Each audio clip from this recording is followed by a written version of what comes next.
Hey, Whit, how you doing, man? I'm good.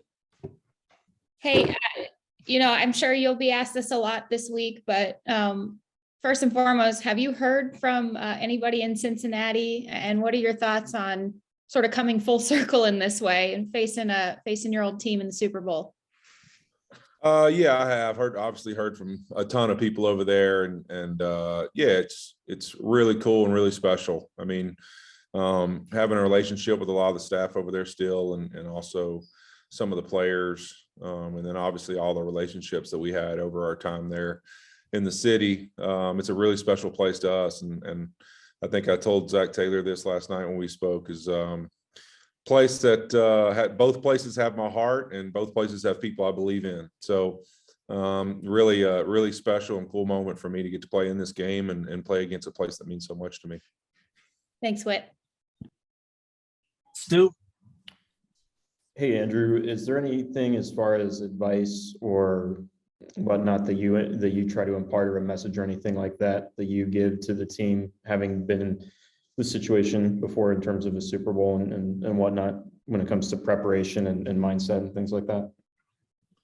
Yeah, I mean, I think, to me, it's really just taking advantage of getting prepared for the game and doing your best to enjoy the Super Bowl experience, but at the same time, making sure that you understand that really you got to get stuff out of everything that's in front of you the next 2 weeks and take advantage of those days and prep. And it's going to be hard to, because there's going to be, you can get pulled a million different ways, and you got to stay locked in. So there'll be plenty to talk about that and all the work it'll take to be prepared. Claudia?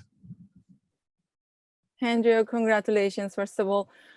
You and Aaron Donald hugged and spoke after the game. What was it like, and what were the conversations like with the guys who went to the last time to the Super Bowl with you guys? It's been awesome. I mean, you get an opportunity to go to a Super Bowl. It's really special. And then when you don't win, you always are fearful you'll never get another shot. And so just to have another shot and to earn that right means a whole lot to us. And there's a lot of guys that we can look across this locker room that you want to play for. And I mean, that's what I think it makes it so special in our locker room, is there's people all over the place that deserve this opportunity and deserve your best each and every week. And so I think that is really what drives this football team, and is also a factor that we have some guys that have been there. Thank you. Joe Reedy? Just from seeing the Bengals playoff run from a distance, and you were through a lot of those close calls and everything there, and the close losses, what has it been like maybe observing that run after you knew the heartbreak and everything that franchise had gone through while you were there? Oh, it's been amazing. Still have some great relationships there, developed some new ones with different guys in that locker room. And I think for my wife and I, just watching them from afar, it's been so exciting. We're tuned in the whole time.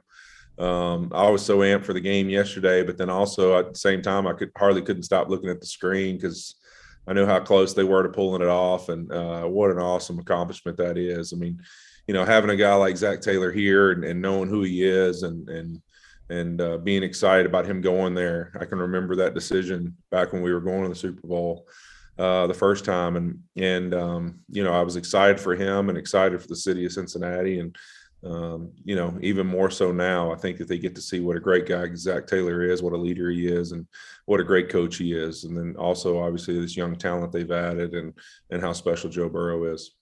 Okay, thanks. Gary? Hey, Andrew.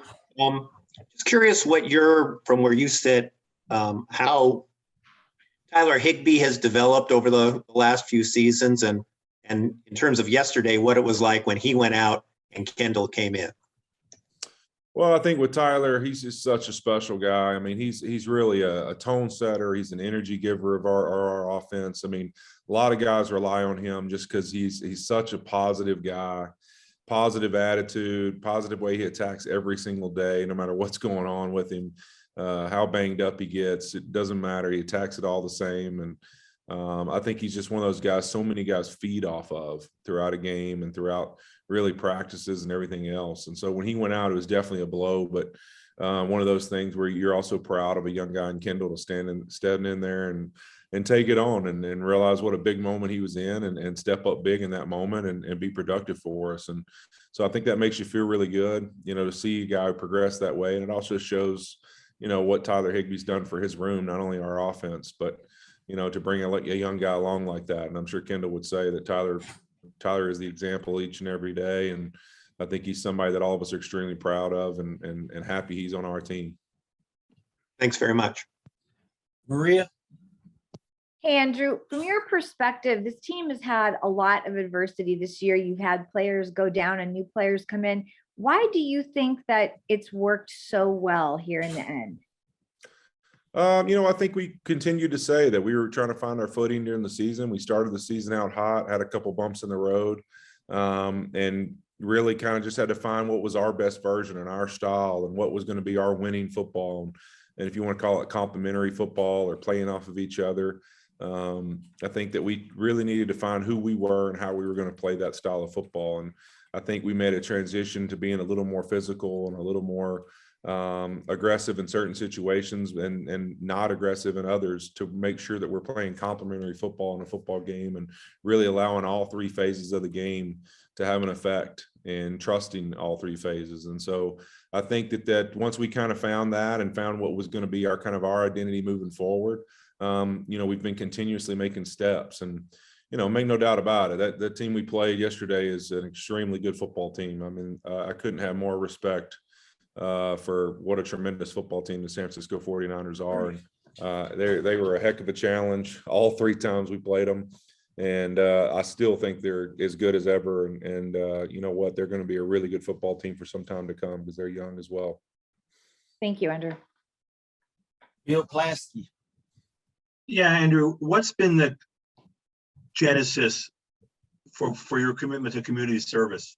What's been the inspiration way back when that got you started in so much community work you've done? I think, Bill, for me, it's kind of one of those things that growing up as a kid, I just learned at a young age. If it was going to Super One and bagging somebody's groceries and kind of just hanging out, watching people do things, that putting a smile on somebody's face and making somebody else feel good made me feel better about who I was. And it also made me realize, just how valuable, attitude and who you are and the energy you carry can really make somebody's day and maybe make their day a little brighter. And that kind of built from that moment. And I started to realize in high school and college, when I'd lend my time or help in certain situations that maybe I wasn't always asked to do, how much it made people's day and how much they, got out of that. And so that just grew as I got in the NFL and had the means to financially help and be a part of more things that were bigger and better. And I realized that, man, sometimes just making life more than just about you, not only makes you feel really good, but it does a lot of good and you get to see a lot of good come from it. And so that really became the driving force of almost everything I do. Is it's not about one cause or one thing. It's about trying to meet people where they are and be a part of a positive solution, to people being happier and more satisfied with their life. And if that means just putting a smile on a face or giving a hug or sitting down with somebody and being there with them in a time of tragedy or strife, it's where I want to be. Nick? Hey, Andrew. Von Miller talked about just the culture of this team. He mentioned, obviously, Coach McVay, Aaron Donald, yourself, Robert, and Cooper. Over the course of time, how have you seen this culture continue to develop? And what has been kind of the secret or the step to making sure you have talented guys, but still high character guys in the locker room? You guys are a unified locker room. Yeah, I think continuing to allow our culture to drive us. And that's, when you start adding really good football players like Von Miller and Odell and Matthew Stafford, of course, this year, I think it's one of those things that you start to realize that the expectations rise. And that's when your culture really takes off, because if those guys are the kind of guys that are going to come in and only push the expectations and only push the demand on everybody to play at a certain level and to play a certain way, I think it makes all of us better in some way, form, or fashion. And so I think we've continued to see that in my time here in the 5 years I've been here. Every year there's a new standard. Every year there's a new, this is what it takes for us to consider ourselves getting our job done. And I think that's been something this year, adding some of these players has really taken us to another step. And it's been great because it's created an urgency for other guys around them to pick their play up and realize, all right, this is who we have. This is our opportunity. How well can we all play together? And once you're able to do that, that's when things start to get really special. Thanks, Andrew. Hold on. Dylan? Hey, Andrew, as obviously McVay came here as a really young coach. I mean, he still is a young coach, but, as you kind of saw him, recover from the disappointment of losing the Super Bowl and, adjusting back to a league that had maybe kind of made some adjustments to him. How has he evolved as a coach? How is he a different coach now, do you think, since that Super Bowl 3 years ago? I tell him this all the time. It's been exceptional, to be a part of watching him grow as a coach. I mean, it's very rare in this league, one, to ever be older than your head coach by a pretty good bit. I'm not going to date myself too much, but it's also, it's rare to do that, but it's even more rare to be with them at the start and watch really the transition and them grow in their role and find out who they are. Because the reality of every head coach, if it's their first time ever being one, is they don't know what kind of head coach they are either yet. They're trying to find that themselves. They have a plan, but you don't ever know if a plan works until you try it. And then you might have to detour that plan. And so watching him have early success, have a moment, there in the Super Bowl of not getting that, final trophy and holding it up and saying you did all this, and then have to kind of reset the next season when we didn't jump off and have that much success immediately in 2019, and then build it all the way back to where, 2 years in a row now, we've been an extremely competitive team pushing in the playoffs, and now here going and winning an NFC championship again. Really who he's become as a leader, not just coaching X's and O's, but as a leader of men and understanding how to push guys and how to pull back at times and just meet people where they are. It's been fun to watch and fun to be a part of. And I couldn't be more proud of him for that part and how much he's grown. And I've gotten to be a part of it. Thank you. Kevin? Hey, Andrew, it's a rare thing for a team to play a Super Bowl on its home field, even though the Bucs did it last year. What's the biggest advantage that could bring to you, or the biggest change it could bring to the experience? Well, I think as long as you use it correctly, really just being comfortable at home, not having to stay maybe in a hotel or an area that sometimes just staying in a hotel for a whole week like that can get a little old and get a little frustrated. All those type of things, just when you're coming and going as much as you have to go practice, to go change clothes, to go work out, you're just used to being in your building and kind of doing things one certain way and being kind of at the facility all day. And when you kind of got a bus back and forth, all those type of things, some of those things can get frustrating. And so I think that obviously being at home, it's an advantage if you take care of it and do it the right way, and that you just try to stay in your normal rhythm and stay in the way that you prepare normally for games and stay in that rhythm and all throughout the week and try not to break from it. And it can play to your advantage to really be comfortable and understand exactly how you can do that daily rhythm all throughout the week. Those ifs that you mentioned suggest that there could be a downside. I mean, for one thing, you're not isolated from the rest of your life, right? Yeah, and you're also in a place where the Super Bowl's going on and everywhere to go and all the people. Yeah, you can get distracted, I guess is probably the one I would say, because you do probably have an easier access to like everywhere and where things are and how to get there, and you're going to understand the lay of the land and stuff and maybe try to do more than maybe you would normally do if you were kind of stuck in a hotel. So I think that that kind of can be cumbersome too, but it kind of depends on what ends up happening. If we're able to kind of stay in our facility throughout the week and out where we are, it's a little harder to get to some of that. So I wouldn't see that really being an issue anyways. Thank you. Kurt? Big Whit, Cooper talked about Coach McVay walks the fine line between unhealthy, and he said it in a very loving way, that He knows he's a psycho, and that there's anger sharks, that sometimes he's angry at the situation. Coach has also spoke very specific about you have helped him. What comes to mind when you hear that, these anger sharks, and maybe how you've helped him? I think just sometimes when you get caught up in work and driving for success, I think that's a great thing, and the passion and the energy it takes to want to be great at everything you do. But sometimes you can allow that to become a burden, and like it almost weighs on you to where your expectation of yourself and how you want to do things, you start to dread that expectation. You start to dread how much is expected of you and how much criticism you get every time it doesn't work out perfect, when sometimes you're not even in control of that. And just making sure that you realize how blessed you are to be there and not burdened, and how much you get to do stuff and don't have to. And I think for me, that's really something that I try to do in our building in general. And obviously with him, because of our relationship, is just making sure guys understand. I mean, I'm the one thing I can provide, being 40 and the old man, is perspective. And that I know how hard it is to be in this league. I know what it feels like at my age trying to play with all these guys. And sometimes the only thing that gets me through it is realizing that I'm getting to do it and I don't have to do it. And what a cool opportunity it is to be where I'm at and just stand where my feet are and enjoy the moment. And so I try to make sure that, use my wisdom, as you want to say, for my age, to make sure all these guys keep that in perspective and realize how neat it is to get to do what they do for a living, and what a cool opportunity it is, and approach it that way sometimes, instead of always feeling like they're obligated or they have this burden on them to live up to expectation. Thank you. Bridget.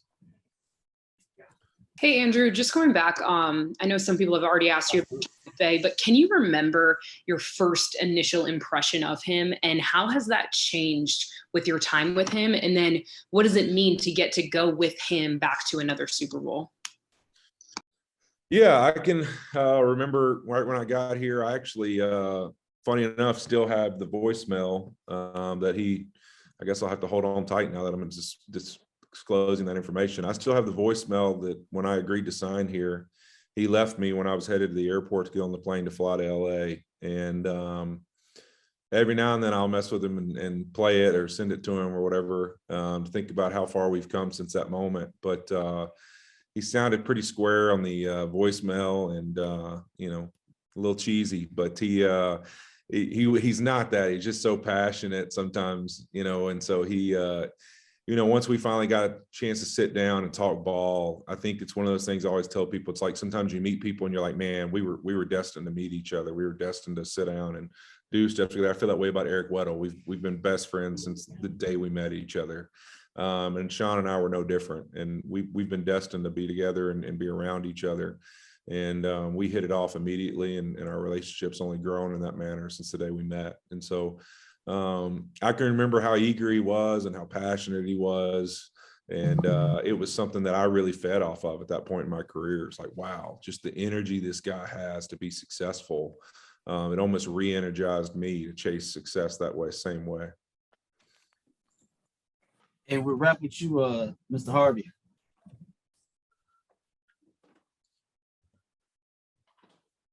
I think you're on mute. Yeah, sorry about that. Hey, Whit.